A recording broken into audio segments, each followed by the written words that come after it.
D'habitude, je prends les transports en commun. J'ai optimisé mon trajet à la perfection. Je sais à la seconde près combien de temps il me faut pour aller de ma porte jusqu'à la salle de cours. Mais aujourd'hui, le métro est en travaux. Calcul de l'itinéraire. Calcul de l'itinéraire. Tu veux que je t'aide à le calculer, ton itinéraire ? Avoir des habitudes, voire carrément un côté machinal, c'est quand même pratique. Ça aide à pas toujours se prendre la tête et à gagner du temps. Sucre ? Ouais, je vais prendre. Non, je vais pas prendre de sucre. Ouais, non, je vais prendre du sucre. Non, en fait, non, ça va. Non, en fait, ouais, je vais prendre la crème, en fait. Parfois, on aimerait bien être une machine, parce qu'une machine, c'est simple. L'informatique, c'est construit sur un système binaire. 0, 0, 1, 0, 1, 0, 1. Pas d'état d'âme, juste 0 ou 1, oui ou non, vrai ou faux.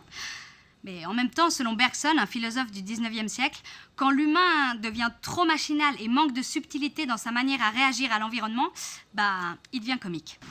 Continuez tout droit. Continuez tout droit. Continuez tout droit. En 1952... Can you keep this for me? Yeah. Thank you. Sure.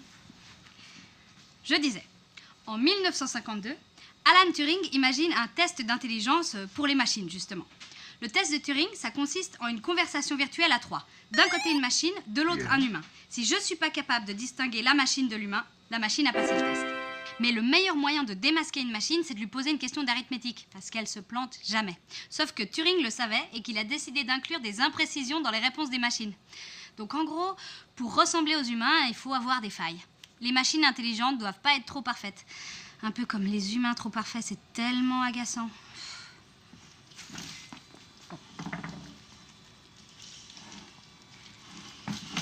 Coucher. Les buts de l'intelligence artificielle, c'est de doter les machines des capacités humaines. Ah oui, comme la méchanceté, la mesquinerie... Non, je rigole. Je veux dire l'apprentissage, le raisonnement, la connaissance, la communication, la perception, l'habileté à se mouvoir et à manipuler des objets.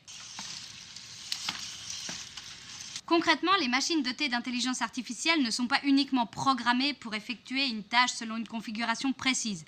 Elles sont capables de puiser dans un réservoir de réactions variées pour s'adapter au mieux aux problèmes posés. Un peu comme un humain qui, devant un obstacle, fera preuve d'inventivité plutôt que répéter le même comportement.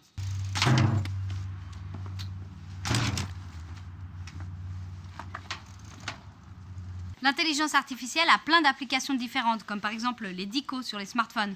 Si j'écris un mot faux, le correcteur me suggère le mot le plus proche dans sa base de données. Mais il prend aussi en compte mes choix les plus probables, parce qu'il a appris de tous les SMS que j'ai écrits.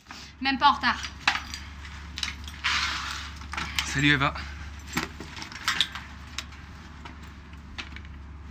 Léo, tu te rappelles? Ouais, Léo. Toi aussi t'évites les transports en commun? À fond.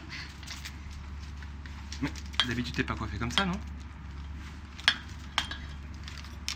C'est bien. Et les loulous, abonnez-vous.